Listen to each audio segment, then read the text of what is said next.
Liberal Currents presents Half the Answer with your hosts, Caitlin M. Green and Trent R. Nelson. Hello and welcome to Half the Answer, where understanding the question is half the answer. I'm Caitlin M. Green, linguist, associate editor at Liberal Currents, and my friend here is Trent R. Nelson, historian, man about town, cool hat wearer, and we have with us an amazing guest. Trent, who did you bring with you today? I have brought many a gift to you today in the form of, he wears many hats just like myself. He's the president and CEO of the Pulaski Institution, doing really wonderful work there. He teaches as an adjunct over at Arkansas State BB. He's a columnist at our Digital, and last but not least, he's also contributing editor over with Liberal Currents. Alan, how's it going, pal? How are you today? It's good. Yeah, it's good. So yeah, spring is here in Arkansas at least. It's really nice. I'm watching my daffodils threaten to open. I'm just staring out the window at them. Come on, it's time.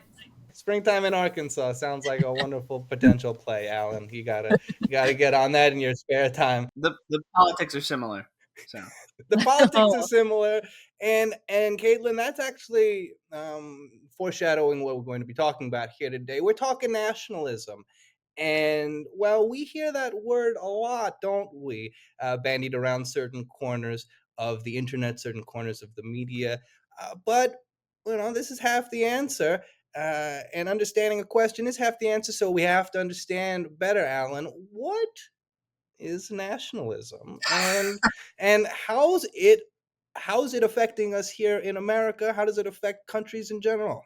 Let's start. How does Webster's Dictionary define nationalism? Let's start there. No, wait. So I mean, it's a huge question, right? There's a reason why people spend entire lifetimes studying the concept. So I think the thing I would start off with is to say that there's really a lot of nationalisms. So nationalism, we can mean obviously just people's identity in terms of the state or ethnic group they identify with, right? And the kind of politics around that. And that's a pretty straightforward, down the middle kind of way of grappling with the issue. But obviously it expresses itself in manifold ways. Typically when we think about, and I guess to give a little background, I did my master's work on nationalism. I did it at NYU and built it around the idea of nationalism. Typically we think of it as a pretty modern phenomenon, usually starting with the French Revolution. Some people look more at the revolutions of the 19th century, but really a pretty modern phenomenon in politics in terms of how people organize themselves. And a lot of this is just because the capacity to think on the scale of the nation is something that's not really possible until modern times with the innovations of print and newspaper and media that really allows people to essentially think of themselves in terms of belonging to groups that cover long distances and also encompass, frankly, very deep histories. I think today, a lot of times when nationalism is brought up, it's almost strictly in a pejorative sense. Right. Mainly because people tend to differentiate, right, between things like patriotism or civic duty, which other times would have not really been distinguishable from the word nationalism. So a lot of times when we talk about nationalism today, I think the best thing maybe to start off with is that we're not always all talking about the same thing. And sometimes we are talking past each other. Sometimes we are, some of us mean the very nasty things that nationalism can produce on a particular end of the scale. And sometimes we just mean, a very kind of broad idea about identity and sort of the state to which a person feels affinity and, sort of really general questions about language and history and belonging. So, it can run that spectrum, obviously, from pretty benign questions about political belonging to obviously what we think of, I think a lot of times when it's brought up today, which is pretty virulent notions of exclusion and violence, right? And in aggression. Right. That's a really good point. I had to run into that concept when I was doing my undergrad degree, because I was focused on Baltic studies. And so there you have to think about nationalism as more of a liberation movement, right? To say, like, we are Estonians, we are Latvians, we are Lithuanians, we're not part of this larger dominating structure. And that liberation nationalism. Yeah, because it does motivate the movements that win them their freedom, right? So coming from America and thinking of nationalism as like more toxic than that, I did have to do a paradigm shift for sure. Yeah, and I know that at some point in this conversation you want to talk about Hungary, and it's the same. Really, any of the countries that were particularly impacted, right, by the Soviet Union and the Warsaw Pact and that Eastern Bloc kind of sphere of influence. Nationalism, especially in the 70s and 80s, is this path towards independence. So I think that's also that's really important to understand that when you tell someone in Central Europe or Eastern Europe that nationalism is bad, it doesn't really register the same way. Yeah. And frankly, it gets at the fact that, this place is called liberal currents. It might seem counterintuitive. Nationalism has at many points in history been a liberal project. Absolutely. Not always a conservative project. Well, again, it is, as you're alluding to, Alan, a means for organization at points in our human and social development. Prior to nationalism, we had more often, relating to smaller regions or city-states, or in many cases, individual allegiances. Right? I feel allegiance to the Duke of Cressy, right? Or I feel allegiance to so and so, and so it is as you noted, a form of sort of gathering the individuals into this. Certainly not homogenous, but a sort of unified story to some degree. No? Certainly. And this is what I mean by, like, as a project, it's a complicated thing. This may or may not be a good time to mention, but, we think of nationalism, we can even look at one country and capture the complexities, right? So Germany today, we would probably often think of Hitler, Nazism, the really vicious parts of German nationalism that took on a kind of pseudoscientific and very violent tone. But German nationalism in the early 19th century is a liberal project. It's a liberal project that is about the idea of bringing together the German-speaking people. It's a reaction to the occupation of Napoleonic armies, particularly in Western Germany today. So, it's and the people who think of themselves as nationalists think of themselves as liberals, as modernizers. They're very young. Right. So I think that's also important to understand as a historical thing. It is today, I think, thought of as this very backward-looking and regressive and, sort of, if not stale, then sort of retrograde concept. You go back 150 years, nationalism is seen as this kind of thing for a lot of groups that is, in fact, on the forefront of modernity. It's a progressive notion. Right. Yeah, it seems like nationalism can have room for an ideology that's something like, one of the things that makes our country great is how different we all are but we coexist, right? Like, those kinds of ideas are not proscribed. They're not like, they're not prevented by being having a national identity. No, and I mean, America, I guess, if we want to talk about American nationalism, that's one of the wrinkles, right? Is that America builds very early on in its process this language for what we could today call civic nationalism, right? This idea of a nation that is actually not built around a particular ethnos or language, but rather a set of ideas, right? People who come here because they have certain aspirations. And that's, American nationalism has obviously also had plenty of times where it's been utilized in grotesque ways.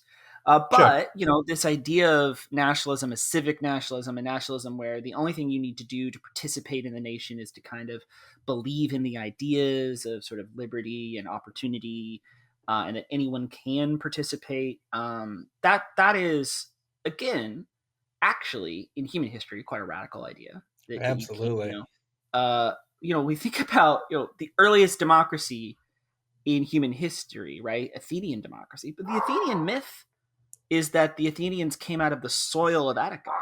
That is not really a civic principle where anyone can be part of this place, right? Right. So when you get to the 19th and early 20th century in America as this civic idea, where all you have to do is be, my dogs are going insane right now, by the way, because there's a garbage truck, where all you have to do is be, where all you have to do is essentially believe in these sort of principles and want to participate. That's a pretty radical shift in how we think about membership in the body politic.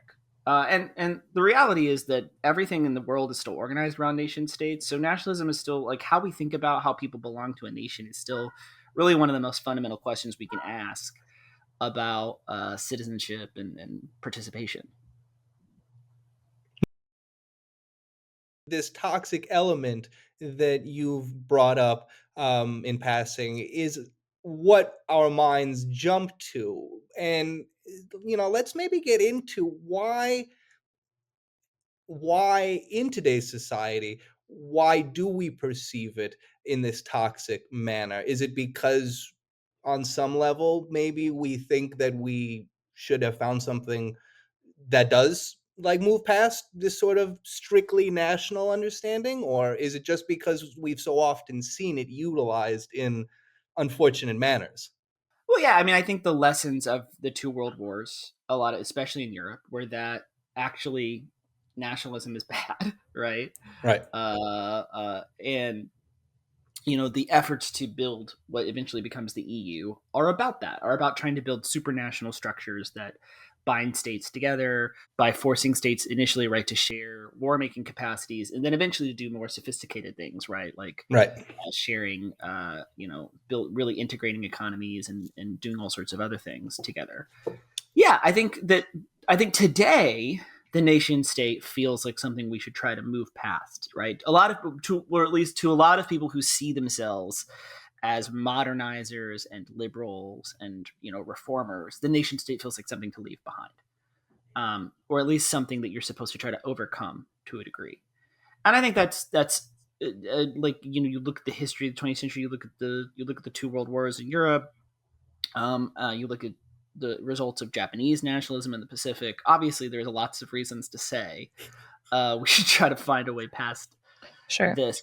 The question organizationally, though, is whether or not how achievable that is, right? Because Europe is the closest maybe you come to doing this, and it's still a system structured by nation states in which national identity still matters, right? And in which you can build a European identity, but you build it on top of these other pre-existing identities. And so there's a real question as to, so far we have not seen a more powerful organizing force in human history than the idea of the nation state. It just hasn't. That's the most potent organizing political force we've seen yet. It's incredibly durable. It's very successful at mobilizing people.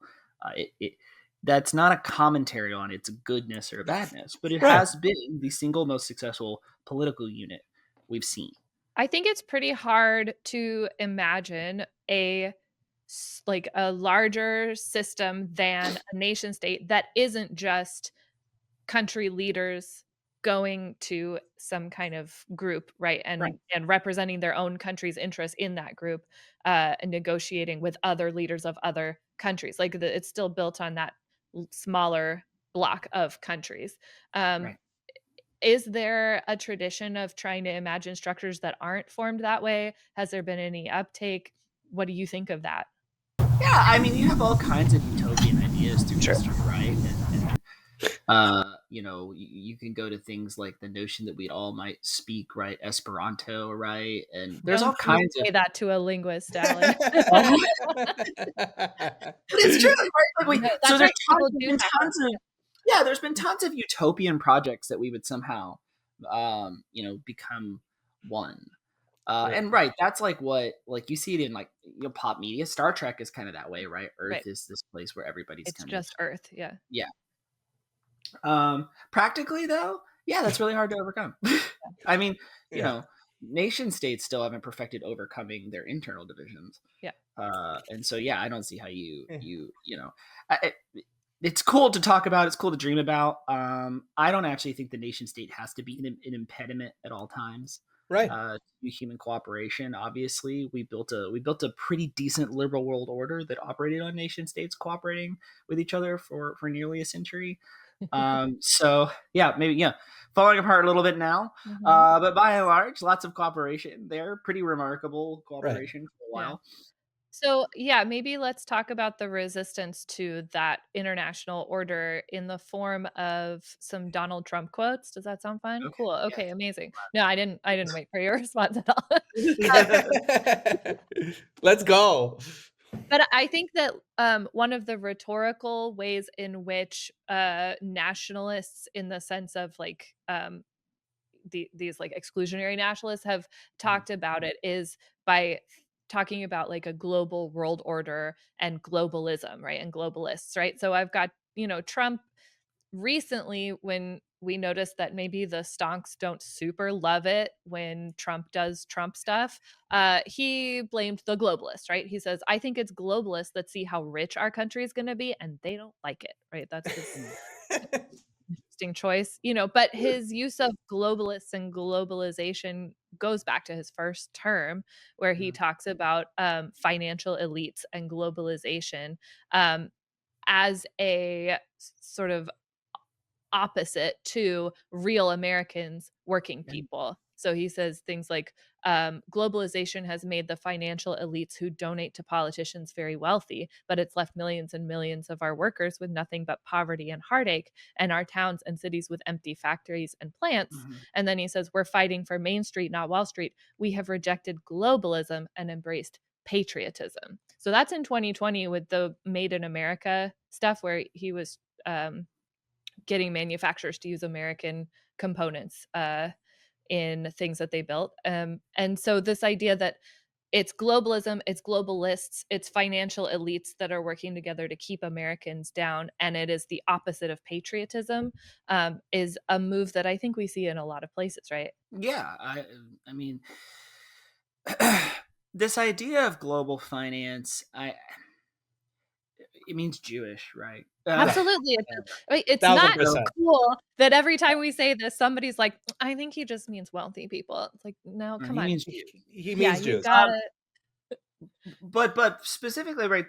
This is a thing, right, throughout particularly European nationalistic history, right? Is this idea that because Jewish people are seen as rootless, and because they engage in these sorts, they don't have the same, right? They don't have the loyalties, right? And traditionally, right, in Europe, they were allowed to engage in sort of interest banking and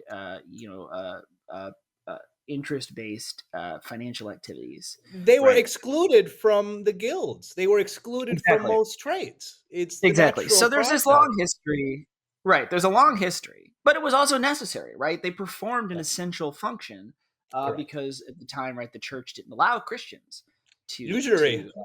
You could not collect interest on your loans. So the Jewish people had to do it to generate capital in a society. And this is the same. I think this is the same. It's the same thing, right? It's just like we need global capital. It's what actually makes the world run. But we resent and hate it, and it's usually in very anti-Semitic terms today. I mean, Donald Trump is like, we've been talking about there being nationalisms, but like we don't have to be coy about his. He's clearly influenced directly by Hitler. By there's just no beating around the bush on it, right? Like he's clearly influenced by Hitler. You think a guy who says immigrants are poisoning the blood of our country is influenced by Hitler? Like, come on, that's a challenge. What a reach, Alan.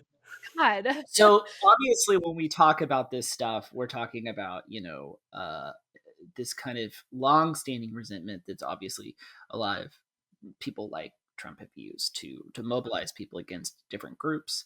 Obviously, in this case, it's the idea that if the market's doing badly, it has actually nothing to do with what your leader are doing. It's these other forces that are working to conspire against me. If money is fleeing the economy, it's because they're trying to undo us. They hate us, right? Yeah.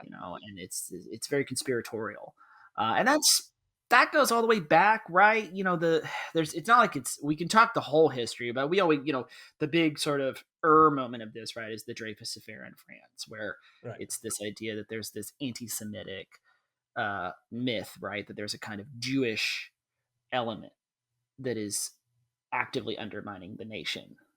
Right, and you see it not only in France. Of course, we have our own here that was recently brought back into the spotlight with the ADL's responses to a unfortunate tweet, I believe. No, it happens in Germany. This is why when we see the Holocaust, we should not be surprised. There were lots of warning signs in Europe for decades, centuries. Pogroms across the East for decades before.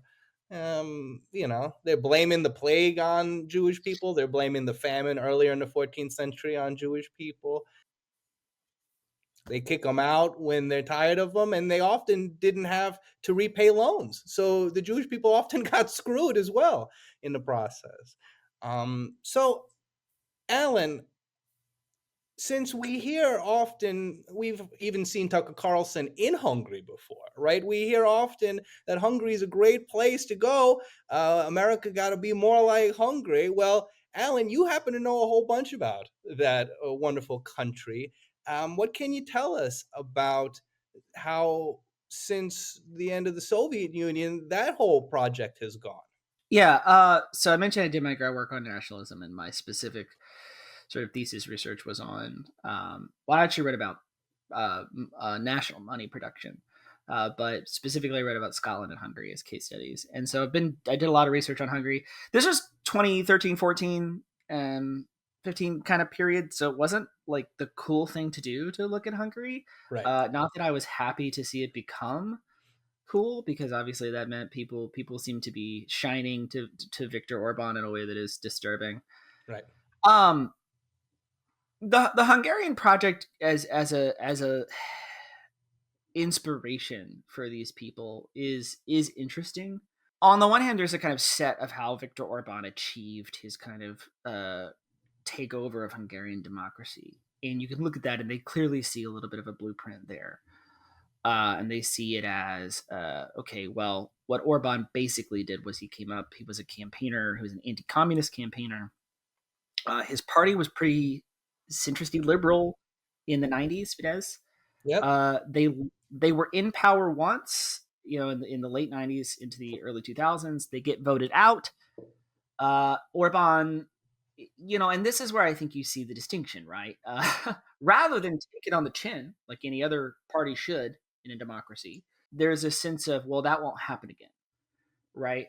And so when scandal does push out the socialist government in 2010, Orban comes back into power, and at that point, it's they come in with really a plan, right? They're going to remake Hungary. Now, in that system, which, we can be a little glad for this in the U.S. that this didn't happen for the Republicans. They had big enough majorities that they could basically reform the Hungarian constitution. They could take pretty drastic action pretty quickly. And then one of the things I think that is also similar that we've seen, at least I think, to what's happening with Trump 2.0 is Orban essentially enabled a lot of essentially looting of the state. He turned to a lot of friends who were rich, enabled them to buy out stakes in media companies. That media then becomes de facto Orban friendly, and turns over a lot of state contracts to allies. And what you have pretty quickly is all the money and all the media is concentrated in his corner. And so that's the basic story, right, of the takeover. And then since then, it's been the kind of, how do you deal with this, right? He has reformed the courts. He has reformed the electoral system. He's got a lot of media on his side. Hungary is not explicitly, right? It's not on the scale of Putin's Russia, but it's there are elections. It is within the EU, so there should theoretically be the capacity for oversight. But, he's managed to pretty rapidly transformed the country. It's in a liberal democracy, no? Sure. Yes, a liberal democracy is the word he used, although he has started using Christian democracy more recently. Not in the evocation of like Christian democratic parties that we're familiar with in Western Europe, but clearly much more in a sense of imposing, right, a certain kind of hardline set of Christian values.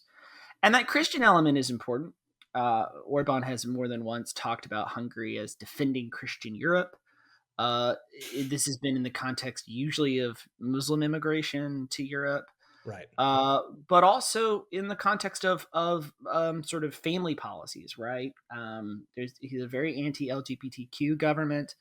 They are very pro-family in a particular way. You can actually get pretty good tax subsidies in Hungary if you have kids.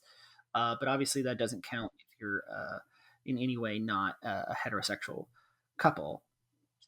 And so this idea of Christian nationalism is very much there.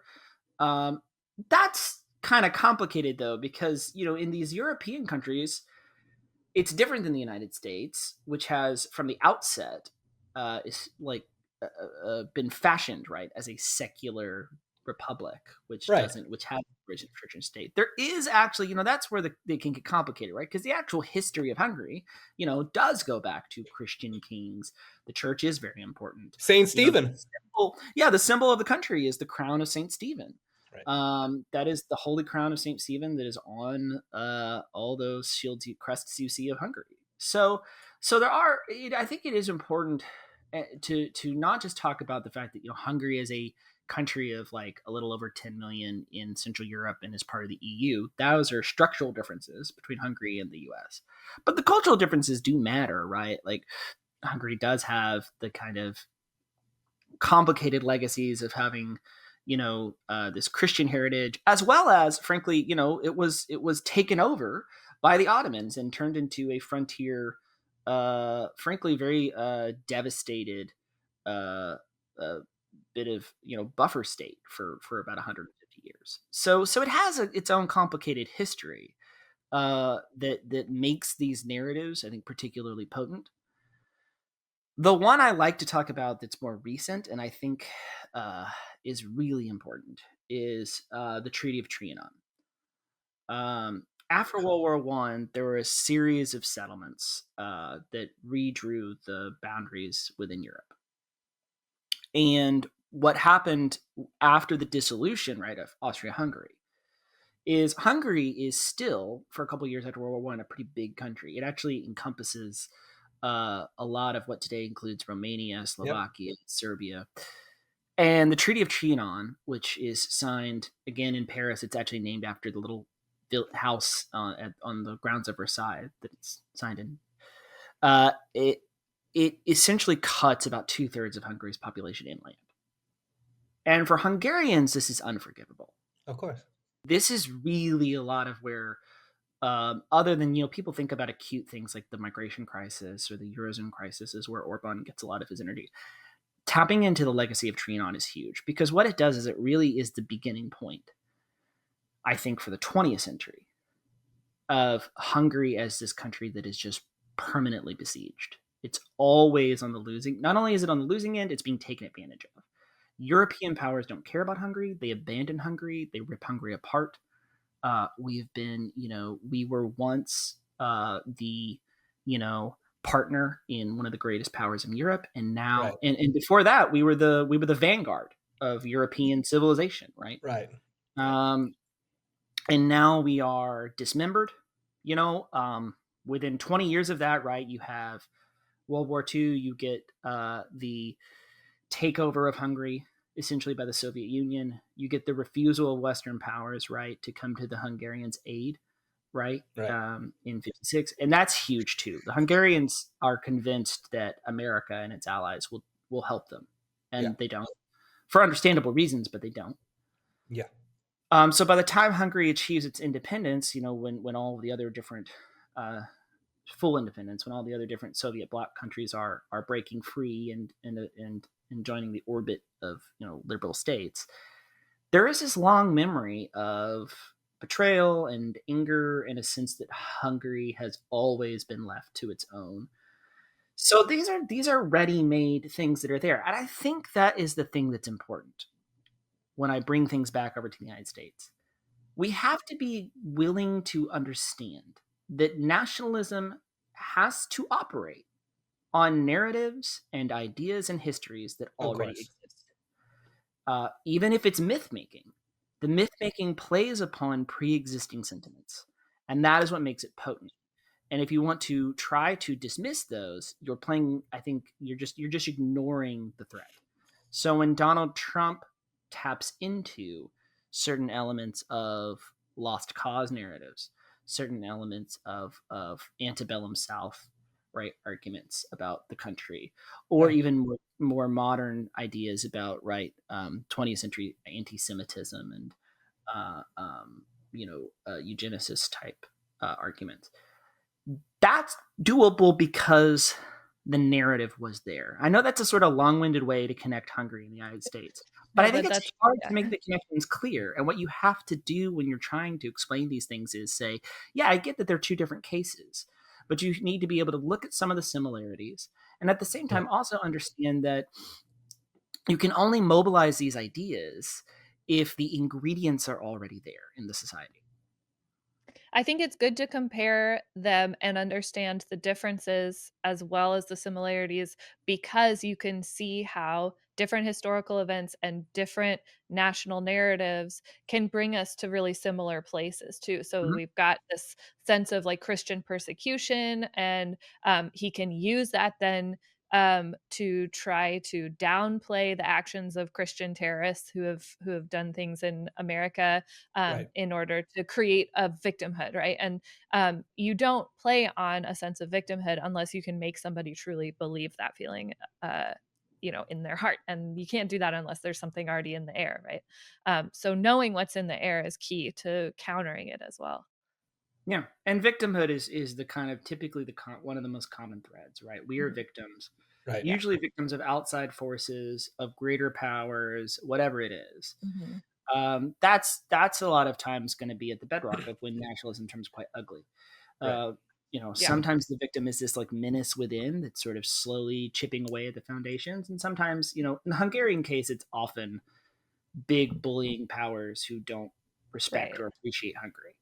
But yeah, so for America, a lot of it comes down to something that's like eating away at us from the inside, like communism or immigrants or things like that. So what you can do then rhetorically is you can actually strip an American of their Americanness, to set them aside as a scapegoat and as a target. So absolutely.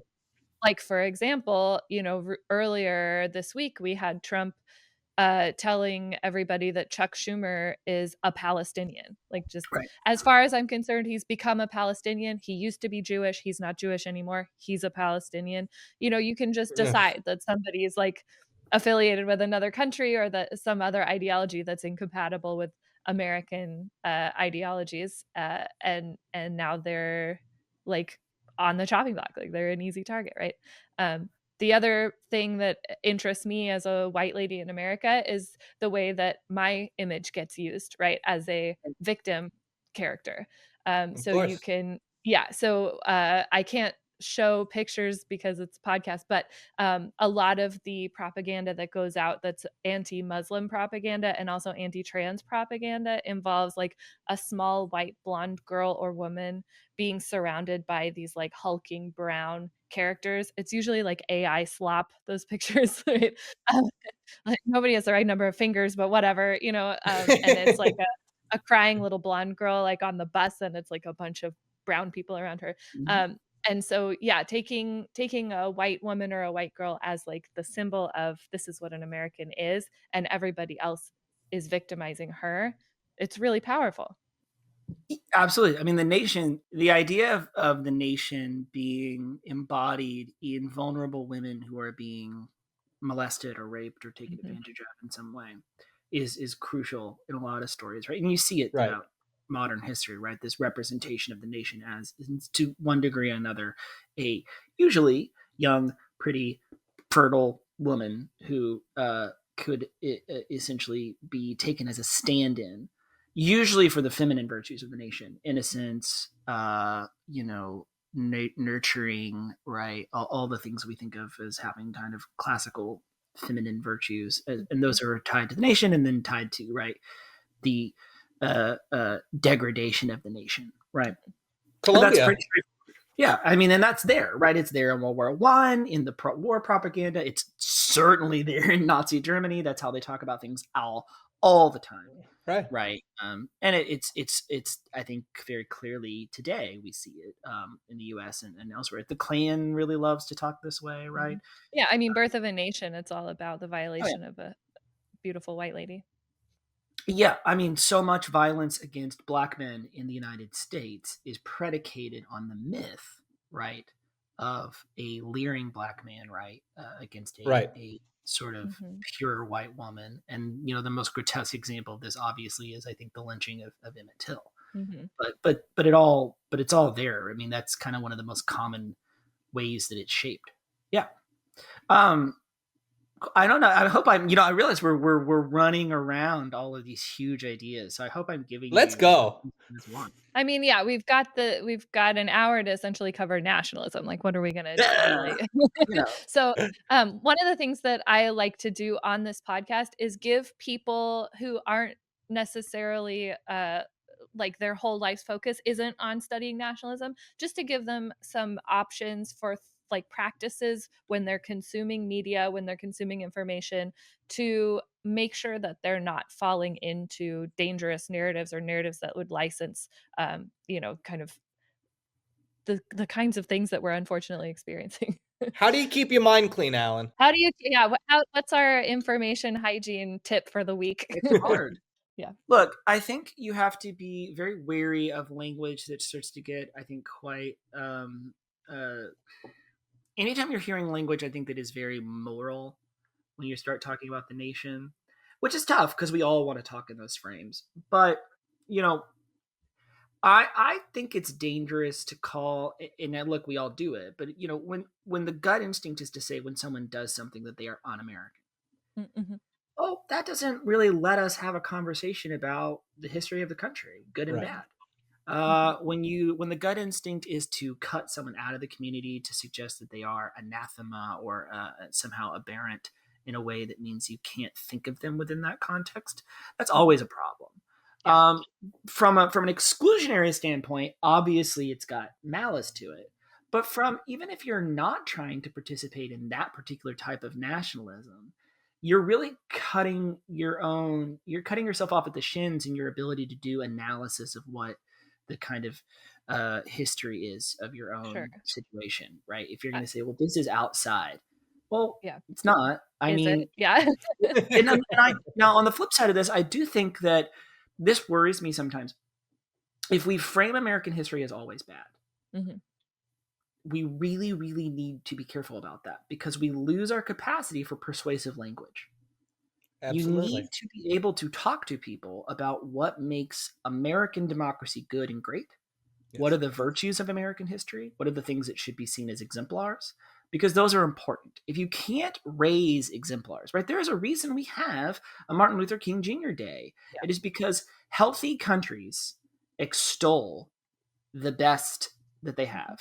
Absolutely. And hold that up to their citizens and say, this is what it means to be a good, great person in the tradition of this country. If you don't think America has anything good to offer, fine, but maybe shut up, because you're not going to. I mean, that sounds harsh, but what I'm really saying is, you cannot overcome some of these narratives by just saying, well, they're right. Actually, America is terrible, and we can't run away from the bad things we've done, because then you're not getting anything. We can say, the vision of MLK Jr. has not been fully realized, but we can, as a country, work together to make it happen, right? So this was MLK Jr.'s note, right? When MLK Jr. says that America wrote a promissory note, he is giving a pro-America version of liberation. He's saying, right, there's promise. You cannot run away from the fact that the bedrock ideas here are powerful, and they are meaningful, and they are liberationist, frankly. Right. And even if the founders fell short, and even if the generation after the founders fell short, you cannot actually run away from the fact that America as a nation has said that we believe that a country founded on pluralism and liberty and opportunity is actually what we are. And you should not let other people rewrite the story of this country, because if you do, they will. And their version is quite scary. No, I was just going to say again, Alan, it's a really great point, right? We have to be fair in our assessments, right? We have to say that, yeah, America has had some really terrible moments and circumstances and done some real messed up stuff, but we've also been able to sustain a society for decades that was able to give billions of dollars, trillions of dollars to other countries to help them stave off illness, stave off famine. I mean, these are victories that will go down in the annals of human history as great triumphs of civilization. No country in the history of world superpowers has ever done as much for other countries as the United States. Now, you can say we've also done a lot of bad. Yeah, but no other state has ever done what we've done. No other state has ever said we should cure AIDS on another continent. Another state has been, and that is actually pretty incredible. We're going to wipe out smallpox entirely. We're going to wipe out smallpox as a country. Unbelievable. It is astounding. There's maybe a chance to plug the John Quincy Adams essay I wrote for Liberal Current. That's good. Yeah, do that. Exemplar. I have one. John Quincy Adams, outstanding American, a brilliant man, spoke 6 or 7 languages, abolitionist, stubborn, skeptical of democracy. I think very much in the American tradition of being both in love with democracy and at the same time kind of repulsed by it, because democracy is an ugly, messy thing. Mm-hmm. Yes, and John Quincy Adams is a favorite of both of us, of course, and his, you look at it and you look at him as a part of his generation, and he is the outlier. And when he gets voted out after his one term, there's this really desire for Jackson because of his relation to the people. Jackson is seemingly more American than Quincy Adams is. Quincy Adams does all these languages. He starts laughing at some quote that he remembered from Plato, right, in the middle of a party. He was a complete abstract. He sounds like a globalist. He was. I mean, we would have. And this is what I mean by a positive vision. Why should people who are currently setting fire to our Constitution get to be the people who claim the founders? Right. Why? The tradition. This is why I've started saying he's not America, we're America. It's one of my little catchphrases. Because that's true. He shouldn't be the one who gets to decide. Absolutely. Yeah. And I think that gets it. Nationalism is potent, right? And if you want to give up that remarkably powerful discourse, that tool that is national identity to the other side, fine. But I wouldn't. It's way too powerful to let them have. Yeah, for sure. I really love, I learned about this in my sociolinguistics training, but it's not really ours. I think it's yours, which is imagine community, because it can be used to create something that's exclusionary, but it is the mechanism by which we communicate to each other who we all think we are. And so to take advantage of that and say, as a group, we are inclusive, we are welcoming, we are diverse, we are multilingual. That is really powerful. And it does speak to a lot of us because it takes from ideologies and discourses that we have lived with throughout our lives. That wasn't absent. It was something that we talked about and thought about for a long time. And to Benedict Anderson, Imagine Communities, if people want to read it, is kind of the modern, I think, consider the text for nationalism. If you're going to only read one text, I obviously would happily recommend many other texts, but Anderson's Imagine Communities is if you're going to only do one, it is kind of the one. And most people only have time for one. So yeah. And the other person I'd recommend is my friend Craig Calhoun, who's also actually on the Pulaski board and has written a ton on nationalism. And his way of thinking about nationalism is similar, but he writes about it as a discursive formation. And I think that's helpful because he basically says, it's a frame in which we can actually make sense of each other and where certain things become legible. That's how we understand it, you know? And the fact that it is this big constellation of symbols and ideas and histories and myths is important. And it's why it's so potent, right? It's why we can, it's such a mobilizing force. And, you know, for a better or worse, do I think that people in their tribalism is worrying, and that I wish everybody could, you know, kind of we are the world with each other? Yeah, that'd be great. But people do have fundamental tendencies towards tribalism, and sometimes you have to be willing, I think, to say, not necessarily how do we erase that, but how do we orient that towards positive ends? How do we find the virtues in it and point it in the direction of something that achieves, you know, progress for people, rather than something that is used to implement violence and coercion. As your resident woke harpy, I'm not using the word tribalism, but just because of the connotations with tribes. But the in-group identification, it's not simply evil, right? It is a human practice, and if you create your in-group identification as, you know, a non-exclusionary one, then you can survive it, right? And the rest of the world can survive us. Right. Yeah. And again, Alan, I want to jump back just for a second, because you brought up such an abstract, lovely abstract point, right? That like we would like to maybe overcome, like, you know, in our idealistic minds, this national idea and get to something more supra, right? Like an EU or a, you know, United Nations to some degree. But you look at it practically and you say to yourself, how would in this utopian universe, right? Where we're just one Earth, right? Sure, they're going to identify as Earthlings, but they're going to identify as like from like Johnsonville too, right? Oh yeah, They're going there's to always identify as all of these things. And so if the state is dissolved, the people are just going to reconstruct their identity in some other form that includes a state-esque type construct. right. Well, this is a concept in linguistics too, because you have a country where we say like, well, almost everybody here speaks English, but you do create specificities. There's dialects, there's all kinds of identity-based kind of idiolects that people use. Like you're always going to see the sort of the shift on the spectrum between sameness and difference, right? Like identity and intelligibility in language. And so that's always going to happen, right? We're going to have regional identities no matter what. The question of whether it's tied to state lines versus not, that's a question, you know. But like, you know, you and I'm a West Coaster through and through.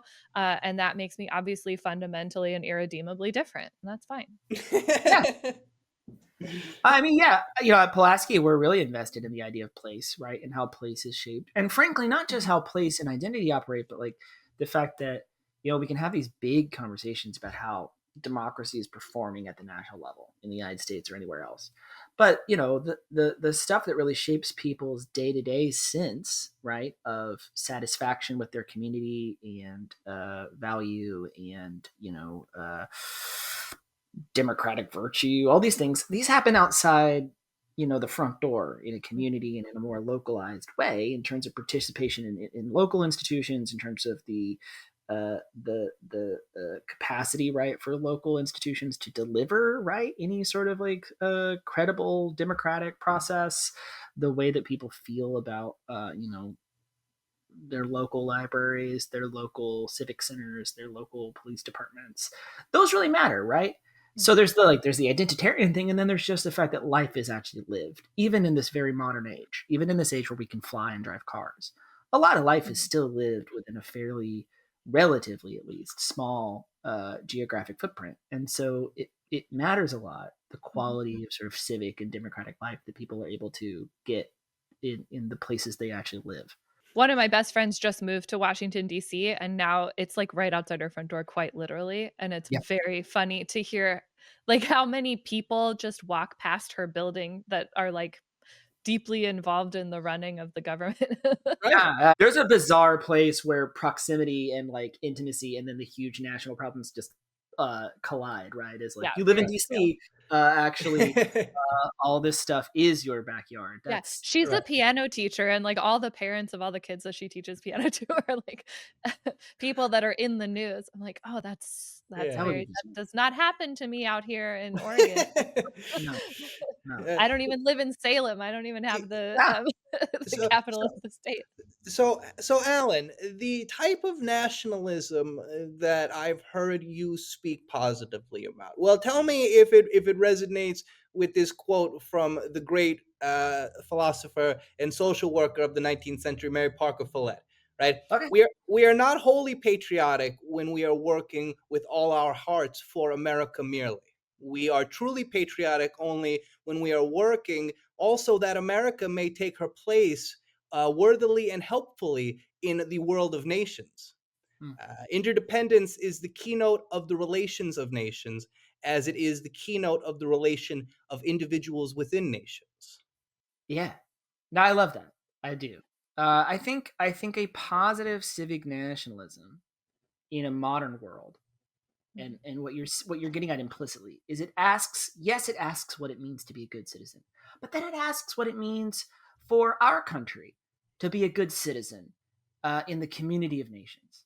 Mhm. And for a long time, the United States has, with serious missteps, tried to set the example that being a good citizen within the community of nations means trading with your allies and your friends, means opening up countries to trade, even when as a means, right, of building understanding and building connection, means generally speaking the free movement of people to a degree, as much as possible, right? Like, we want people to visit us, we want to go visit other places, we want to invest. I mean, US people need to understand how astonishing USAID is as a project, Right. how heartbreaking it is to see it go, because the principle of USAID is very much the principle you just expressed. It is this idea that we're not just going to think about what it means to be good citizens in our country. We're going to think about what it means to be good citizens of the world as Americans. What do we want America to be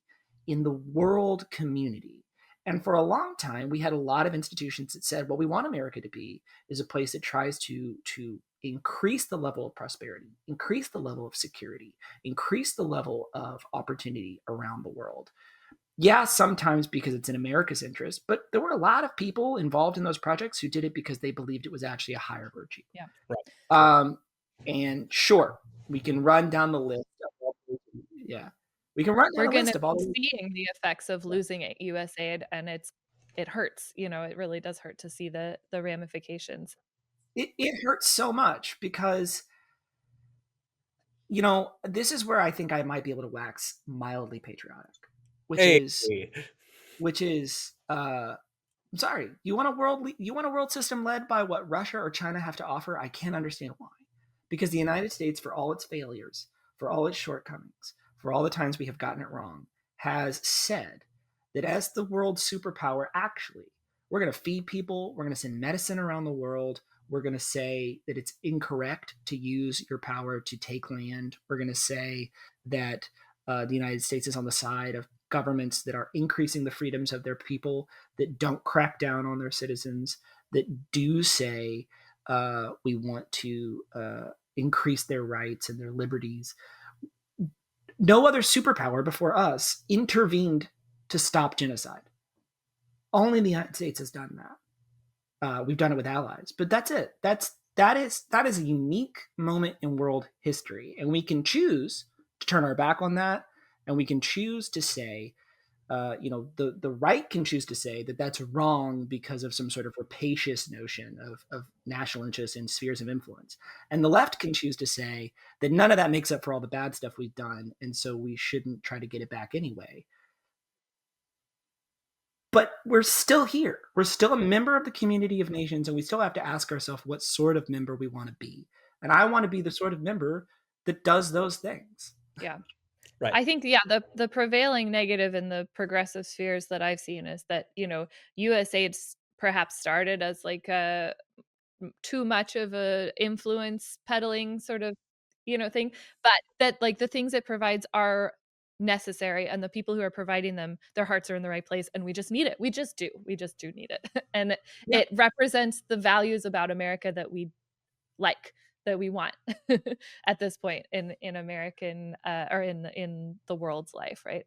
So holding on to those things, holding on to the idea that doing something for people is never a waste, I think is a really big part of creating like a positive national identity, that's something we can really unify around, that providing food or medicine or shelter to people, we're not a business, we're a country, which means that we're people, right? So the metaphor selection is really important, right? Of not treating ourselves as a financial interest or a business, but more as a collection of human beings. Absolutely, 100%. I think there's a version of believing in this shining city on a hill that I think is a little too saccharine and is frankly mythological. Right. But it actually does matter if this example fades from the global stage. If the example of a country that actually says we're going to use our immense power and wealth occasionally to actually improve people's lives who have nothing to do with us. If that example fades, you know, the world system doesn't have to look like it has for the last 80 years. Yeah, that's a good point. And, you know, we talked to Brad in our first episode about like metaphor being used to obscure reality. And we're talking also about metaphor as a way to unify our values and our identities with each other. And so metaphor as a grounded practice, I think, is one of the things that we can take away from this, that as long as we're always clear-eyed about the situation on the ground without the metaphor, using the metaphor to mobilize ourselves is really, really valuable. Yeah. I don't know if I've disabused myself, Trent. I know I complained about being called a neocon, which I'm not, but I think I just sounded very neocon at the end. It's okay. Sometimes I end up sounding like Benedict XIV, and so I don't know where sometimes these things come back. We're getting older, Alan. That's what it is. We're getting older. Not Caitlin though. No, not me. You guys, you keep doing that. I am gonna Benjamin Button my way back into the womb. So that's my plan. That's my retirement plan. Yeah. So, you know, as a linguist, I always want to bring it back to language. And we did recently see a presidential action designating English as the official language of the United States.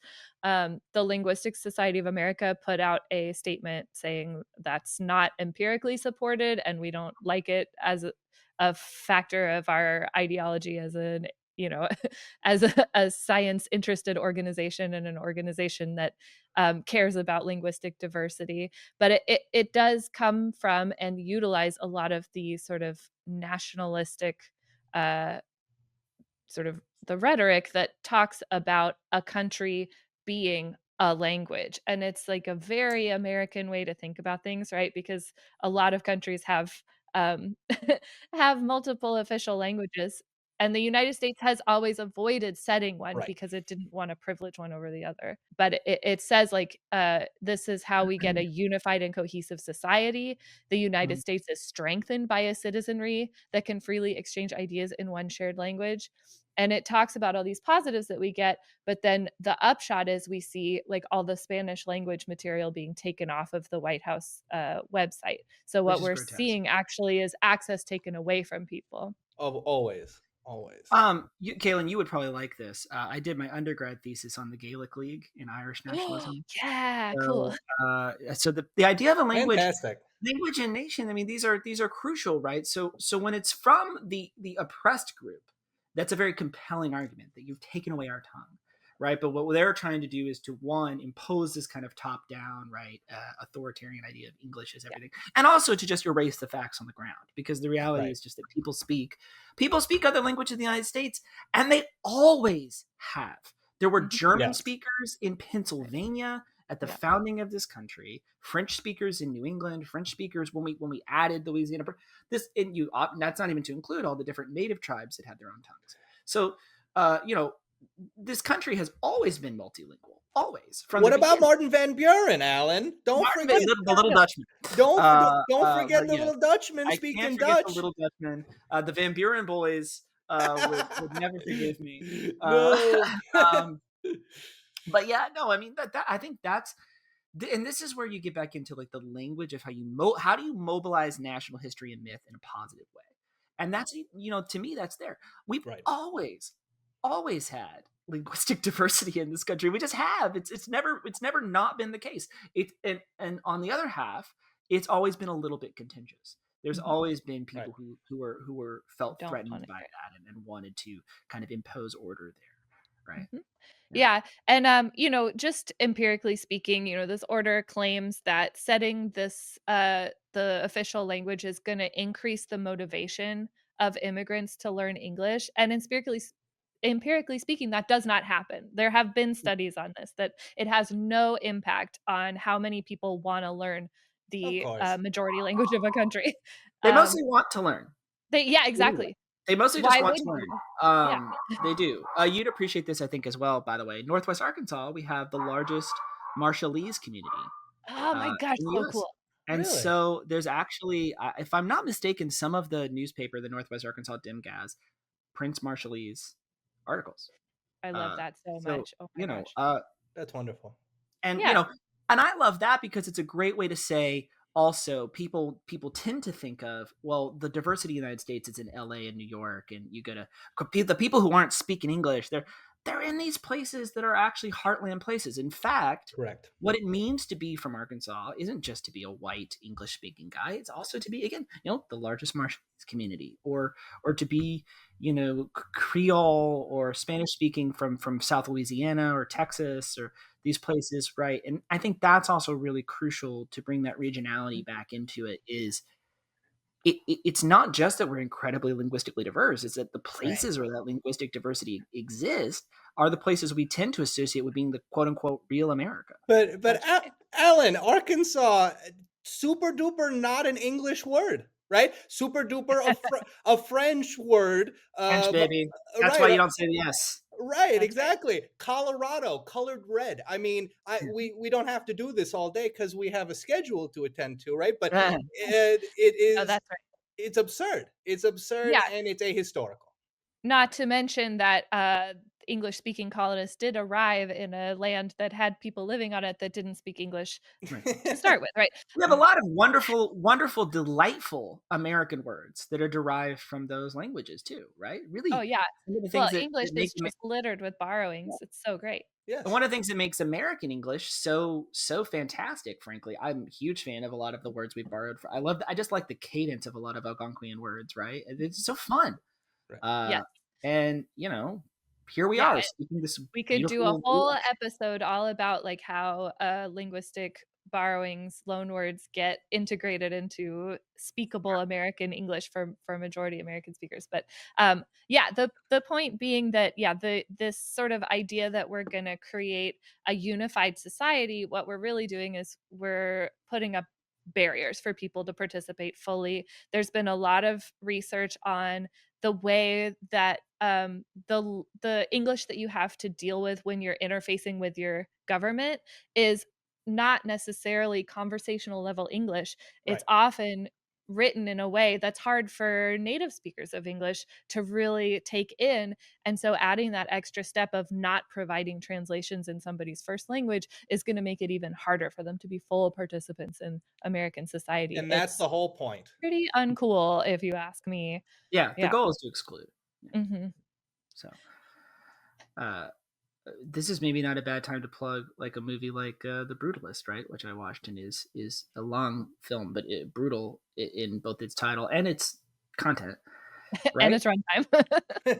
Right, but it's runtime. But it's so good, and it gets at that thing, right? I can't imagine, the coming here in the 19th century, the people who came and acclimated and learned the language when there were far fewer tools, right? You didn't have the internet as a tool. You didn't have even the same level of bureaucratic sophistication to help people adjust. I mean, it's astonishing what people have come to this country and done, and not just learning the language, but integrating in remarkable ways to the American dream. Right. And bringing us things from their own experience that, we wouldn't be the same without. That's something that we should always value. If we're going to really hold on to that metaphor, one of my favorite old metaphors as a kid was hearing about the melting pot. something, it's another chance to hold on to something positive from America's past and like values that we can try to take hold of that are already in the ether and bring forward. Right. Yeah. And Borgia talks about this. Jorge Luis Borgia talks about this. He talks about the brilliance of English is that it is incorporating the Germanic, the Scandinavian, the French, the Greek. And so there are so many ways to express yourself. And when you cut culture off from other culture, that's when it decays. But if a language is not evolving, then it's dead, right? That's like the basic, so we benefit from the existence of other languages, and we shouldn't be shutting the door on them. And other nations and other cultures. And that was our soapbox moment about official English and how it sucks. And now we can finally shut things down. So, Alan, I want to thank you very much for coming on here and giving us a little history lesson and some usable tips for people who are trying to think about the country that they live in and the world that they would like to be in. And this has been Half the Answer, where knowing what question to ask or understanding the question being asked is half the answer. Thank you so much. Thanks for listening to Half the Answer, presented by Liberal Currents. You can find Half the Answer anywhere you get your podcasts. Liberal Currents is an entirely listener and subscriber-funded publication, which includes programs like Half the Answer and Neon Liberalism. So, if you like what you've heard and wish to contribute, you may do so at liberalcurrents.com and through Patreon. And remember, understanding a question is half the answer.